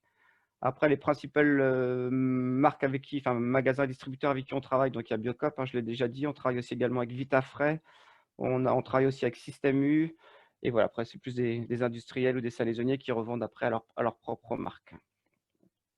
Voilà, bon, après, je l'ai déjà dit. Donc voilà, nous, on est une filière, on va dire, globale, on essaie de réfléchir toujours dans la globalité de sa filière, donc qui va de la production, en passant par la commercialisation, la transformation. Donc là, voilà, comme on retrouve les différents logos voilà, de toutes les entreprises qui font partie du groupe de Biodirect. Donc comme je l'expliquais tout à l'heure, c'est là où on retrouve à chaque fois des éleveurs qui prennent le schéma global de Biodirect, voilà, du prêt à l'assiette. Après, je n'ai pas préparé de diapo, mais je vais juste vous faire un petit point sur le fonctionnement. Donc nous, en termes de planification, sur le porc par rapport au bovin, on est sur des sorties beaucoup plus régulières parce que voilà, comme le porc est un animal très très cyclé, on est sûr d'avoir des rentrées de porc à peu près identiques toutes les semaines. Donc nous, dans la planification, on demande aux éleveurs d'annoncer le nombre de porcelets sevrés, donc c'est-à-dire les porcelets quand ils ont 6 semaines. Donc là, ils sont annoncés à Biodirect, comme ça, nous, on sait exactement 4 mois et demi après combien de cochons on aura à commercialiser sur le marché. C'est cette visibilité voilà, qui est assez régulière dans le cochon et on a peu de surprises entre le nombre de porcelets sevrés et le nombre de cochons à commercialiser 4 mois et demi, 5 mois plus tard. Après, sur le marché, effectivement, il est aujourd'hui un petit peu excédentaire, comme tout le bio un petit peu en général. On voit bien qu'il y a un engouement et une mise en place de nombreux élevages ou de nombreuses productions en bio. Et aujourd'hui, on s'aperçoit que voilà, il y a un déséquilibre sur à peu près 10% de la production nationale aujourd'hui. Alors, ce qui est étonnant, c'est qu'aujourd'hui, on s'aperçoit qu'il y a du déséquilibre sur des pièces comme le jambon, alors que c'était une pièce qui était plutôt une denrée rare il y a encore quelques années, voire quelques mois. Et aujourd'hui, il y a du déséquilibre sur des pièces comme ça, qui sont des pièces importantes, parce que le jambon, ça représente aujourd'hui à peu près 20 kg de la carcasse, et c'est la pièce qui est la plus chère sur la carcasse. Donc, ça pose un petit peu de problème. Alors aujourd'hui, on a déjà interpellé l'agence bio sur ce sujet-là. Et effectivement, aujourd'hui, la seule solution que l'on voit à notre problème, c'est de limiter la partie import. Et si aujourd'hui, voilà, les industriels français achetaient du porc bio français, on pourrait solutionner ce problème-là en quelques semaines. Donc, c'est un petit message que je passe en même temps qu'on me donne la parole. Voilà, j'ai à peu près dit tout ce que je voulais. Merci Antoine. Oui, vas-y. juste refaire un petit point, c'est que le cahier des charges Port Bio a évolué aussi là depuis peu. Donc, on était en discussion toute la profession avec l'INAO depuis à peu près 2 ans. Et là, ça y est, les choses ont été statuées. Donc, on va avoir quand même beaucoup de modifications à faire dans les élevages français pour correspondre au cahier des charges, pour l'harmonisation européenne. Aujourd'hui, on a fait une bio française et aujourd'hui, on nous demande une harmonisation de la bio européenne. Donc, nous, on avait fait des choses mieux disantes. Donc, il va falloir qu'on fasse un petit retour en arrière. Enfin, je ne sais pas si on peut l'appeler comme ça, mais voilà, qui va demander de l'investissement à la production.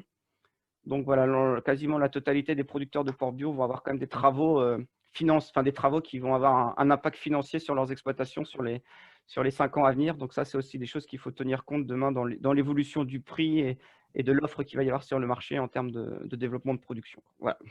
Ok. Merci Antoine. Alors, normalement, c'est possible que j'ai récupéré Jean-François. Jean-François, est-ce que tu m'entends? Ou pas? Jean-François?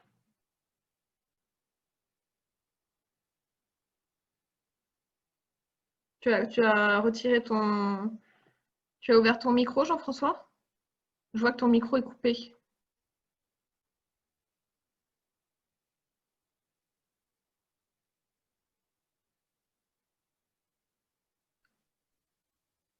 Jean-François, je vois que ton micro est coupé. Est-ce que tu peux essayer de le réactiver? Sinon, on passe à la suite, c'est pas grave.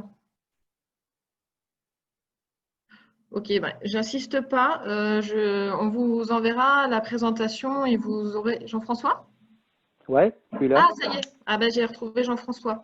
Je suis désolé pour tout le monde et puis pour moi en particulier. J'ai 5 minutes ou pas?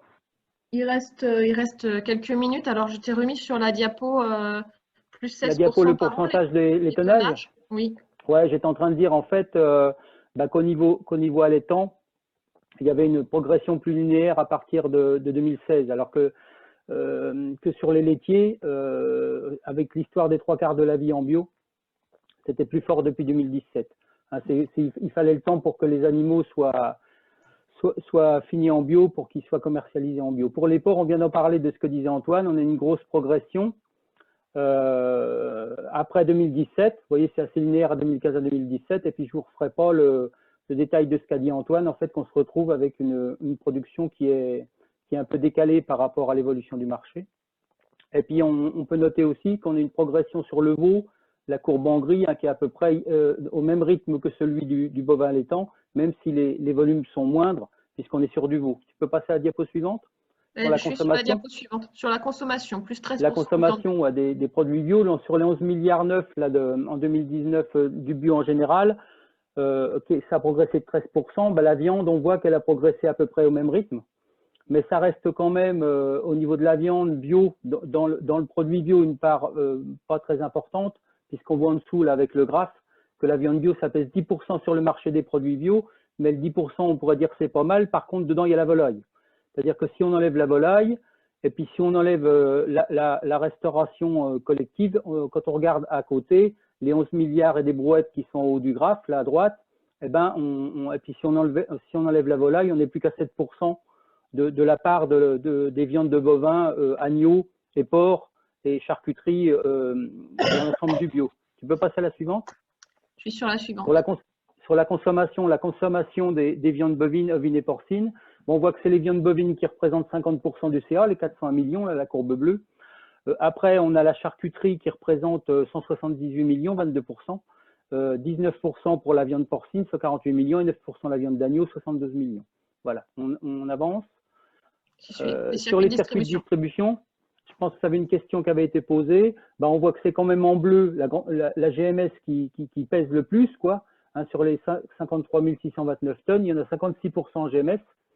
Globalement, indépendamment des espèces, 12% en boucherie, 15% en magasins spécialisés, 8% en RHD et 9% en vente directe. Et si on le fait par espèce à l'intérieur après, vous les avez sur le côté, par exemple les porcins, c'est le graphe en haut, on voit que si la grosse partie c'est quand même les GMS, on a aussi en gris les magasins spécialisés qui sont pas neutres dans la partie porcine.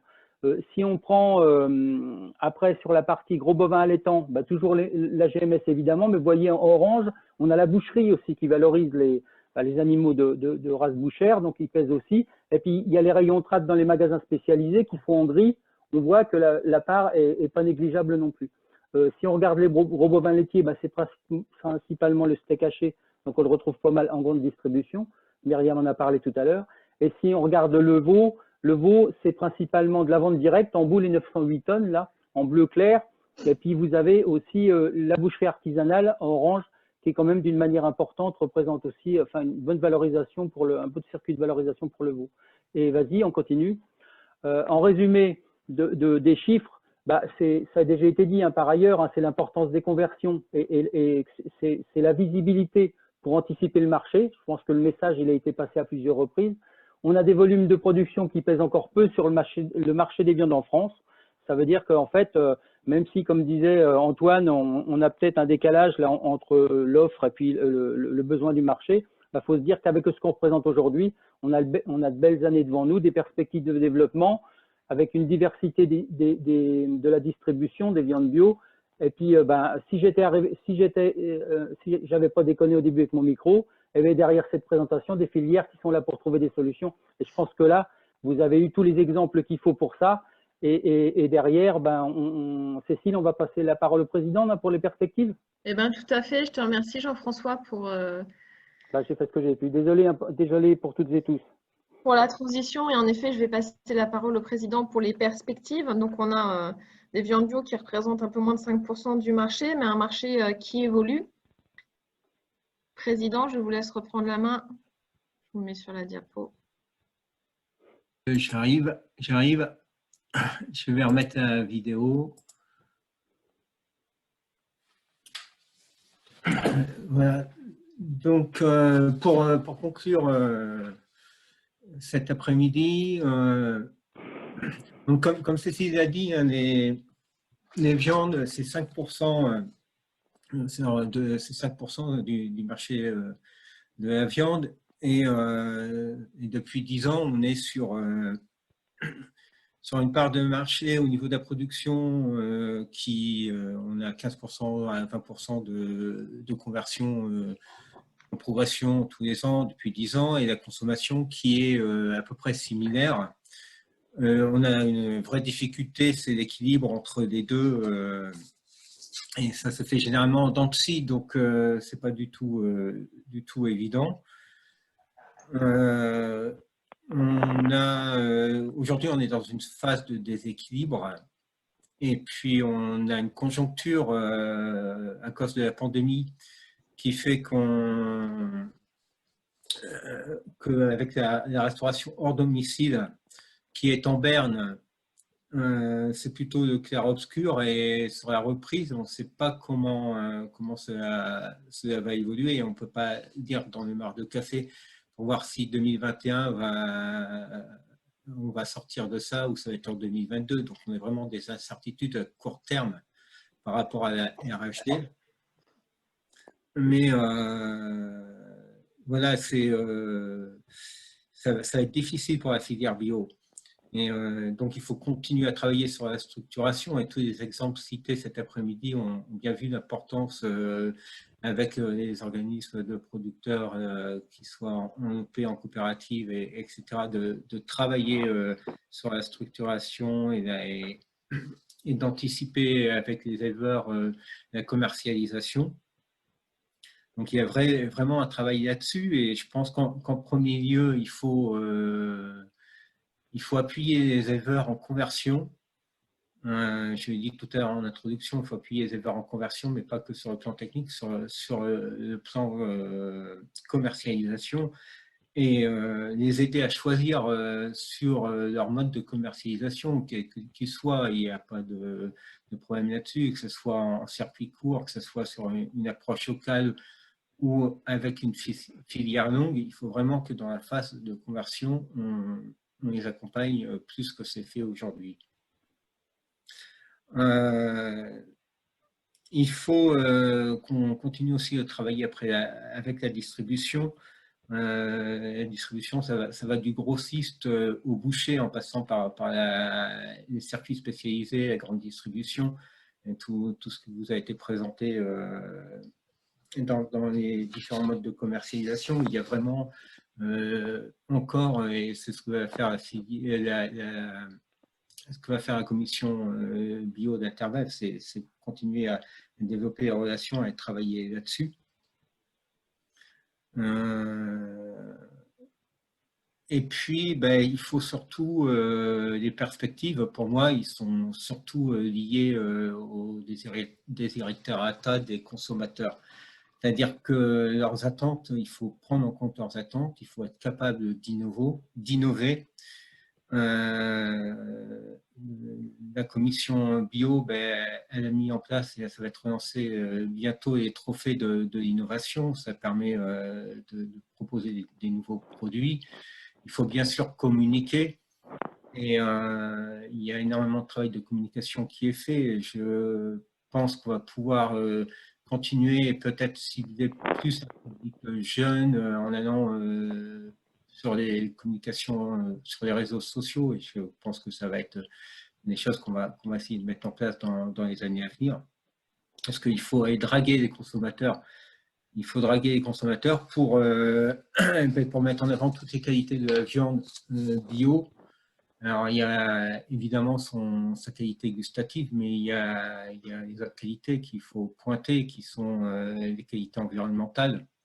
L'approche qui est faite du bien-être animal dans le cahier des charges, et puis la répartition, la juste répartition de la valeur ajoutée tout au long de la filière. Voilà, et ça, c'est l'adéquation, c'est en adéquation totale avec l'attente sociétale qui est aujourd'hui présente partout. Donc pour moi, les perspectives, elles sont là. Il y a énormément de travail. Il faut qu'on continue à avancer là-dessus, mais je pense que les viandes bio ont vraiment de l'avenir. Voilà, pour conclure. Merci Philippe. Alors, j'ai fait un petit tour des questions qui ont été posées. Je pense qu'on a répondu à tout ce qui était dans le fil des questions. Il nous reste peut-être 1 ou 2 minutes. Si vous avez encore une question, on est encore là pour vous répondre. Est-ce que quelqu'un veut ajouter quelque chose ?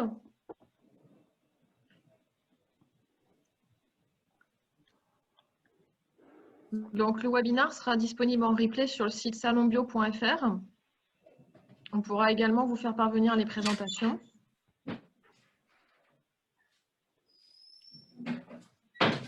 Je ne vois pas d'autres questions arriver pour l'instant.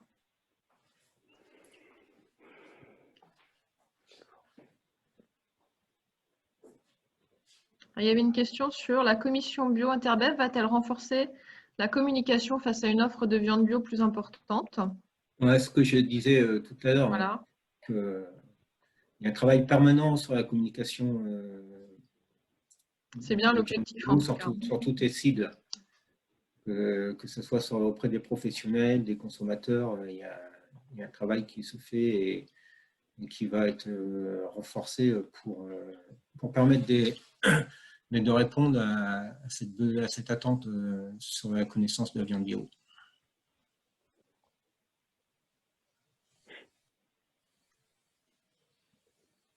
Écoutez, si personne n'a d'autres questions, est-ce que des projets... Alors, pouvez-vous nous indiquer si la tendance de consommation est identique pour la restauration collective scolaire? Première question. Et deuxième question, est-ce que des projets visant le renforcement de la différenciation via des démarches privées rentrent dans le cadre des projets finançables par le Fonds Avenir Bio? Alors, la première sur les tendances identiques en restauration collective scolaire. Il y a la loi Egalim qui va imposer de 20% de produits bio, donc les viandes auront toute leur part là-dedans et ça va aider, c'est certain, mais il y a un travail que nous devons faire et on a commencé à le faire d'ailleurs à la commission bio de relation avec tous les intervenants de la restauration collective et notamment spécifiquement sur le scolaire. En tout cas, c'est vrai que c'est un débouché important pour pouvoir gérer les équilibres carcasses. Ok. Sur la question des projets finançables par le Fonds Avenir Bio, je sais que Marie Carlier est quelque part, si tu peux répondre peut-être dans le fil de la conversation.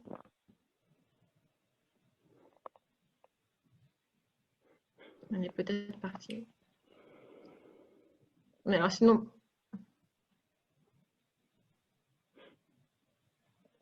Alors, est-ce que des projets visant le renforcement de la différenciation via des démarches privées rentrent dans le cadre des projets finançables par le Fonds Avenir Bio?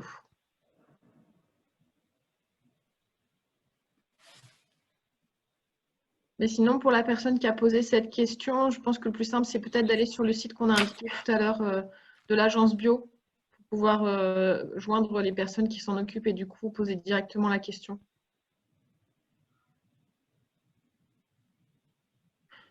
Voilà. Est-ce que dans les intervenants, quelqu'un veut rajouter quelque chose?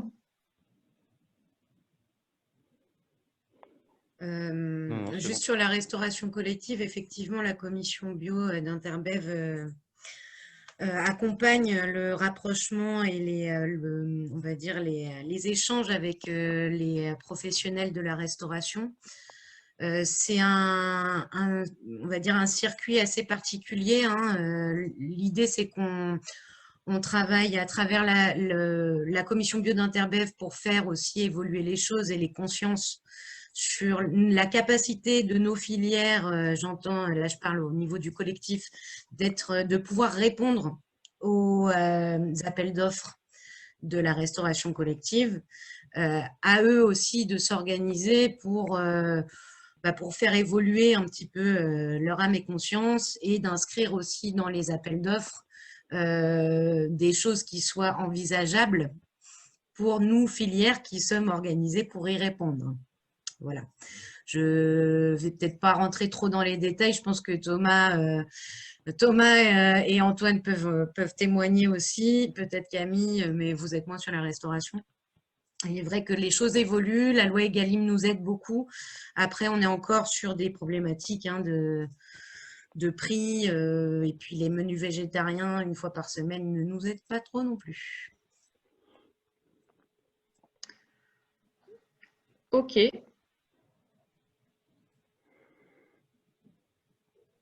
Ah, je vois qu'il y a des questions qui sont arrivées. Alors, si vous avez encore 2 minutes, une question concernant le porc. Le déséquilibre offre-demande en porc est-il lié uniquement aux importations? Bah, ouais, je me permets, je réponds. En partie, c'est les importations parce qu'en fait, on a eu effectivement en 2017, on manquait de porc, on va dire, en France, qu'on avait du mal à trouver des appros. Donc, c'est vrai que la profession et beaucoup d'industriels nous ont demandé de mettre en place de la production. Donc, c'est ce qui s'est produit depuis 2 ans. On a une grosse, forte vague de conversion. Et à l'époque, l'objectif était de diminuer l'importation pour acheter du français. Et aujourd'hui, la production de porc français est bien là et présente. Et on s'aperçoit qu'il y a toujours autant de volume d'un porc qui arrive en France. Donc, on n'a pas vu l'effacement qu'on nous avait fait croire ou miroiter. Voilà, un peu comme ça, on peut l'interpréter. Et en même temps, c'est vrai qu'il y a eu aussi une grosse production. On a vu notamment des COP conventionnels, voilà, se lancer dans le bio et arriver tout de suite avec des élevages on va dire démesurés, comme nous on disait chez BioDirect ou chez Unebio, enfin voilà, ou BVB qui disait tout à l'heure, voilà, la taille moyenne des élevages est plutôt située autour de 60 truies, voilà, chez BioDirect, Unebio et une dizaine de truies chez BVB. Et quand on a vu fleurir dans certaines COP conventionnelles des élevages de 300, 400 truies, effectivement, ça apporte tout de suite un volume de porc conséquent qu'il est plus difficile de diluer ou d'absorber voilà, sur le marché, quoi. Donc il y a un petit peu les deux facteurs, quoi. Ok. Eh bien, je vous propose qu'on arrête le webinaire maintenant. De toute façon, on a… Non, il y a une question intéressante, Cécile, si je peux me permettre, là, sur la transmission, le renouvellement des générations. Ah oui. Sur la transmission, alors j'imagine que la question se porte plutôt sur l'élevage. Enfin, je ne sais pas, Thomas, je pense qu'elle est parfaite pour toi, cette question. Parce qu'en Bretagne, il y a quand même des belles choses qui se font. Oui, bah, c'est un sujet de toute façon d'actualité. Et on voit notamment en bovin viande une décapitalisation aujourd'hui du cheptel faute de repreneur. Donc voilà, après, c'est une question sur la transmission des fermes qu'on travaille notamment avec les GAB, la FRAB, là, pour essayer de trouver des solutions. Et puis notamment avec les autres opérateurs comme Biolait pour le lait, puisque nous, on intervient sur la partie vache de réforme, mais pas forcément. C'est pas le sujet principal quand on s'installe sur une ferme laitière.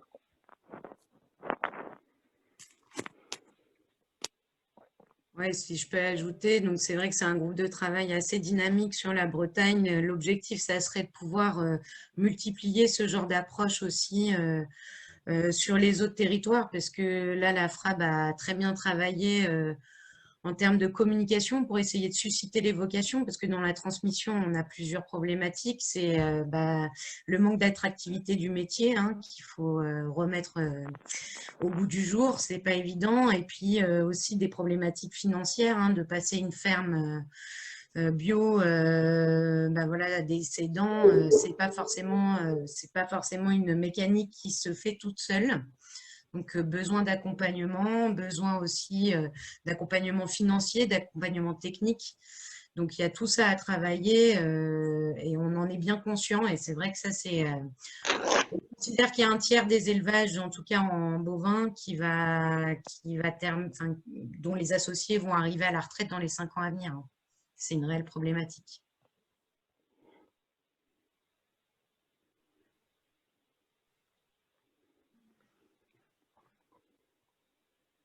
Ok.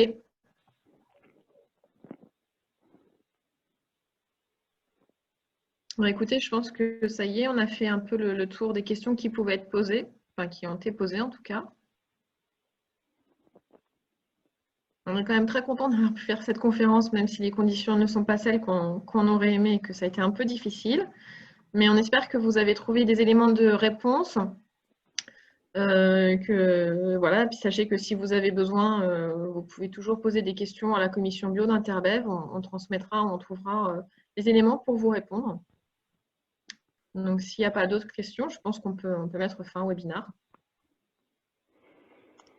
Merci. Merci, au revoir à tous. Merci, bonne fin de journée. Ouais, merci. Bonne journée, Au revoir à tous. Merci à tous et Bonne toutes. fin de journée.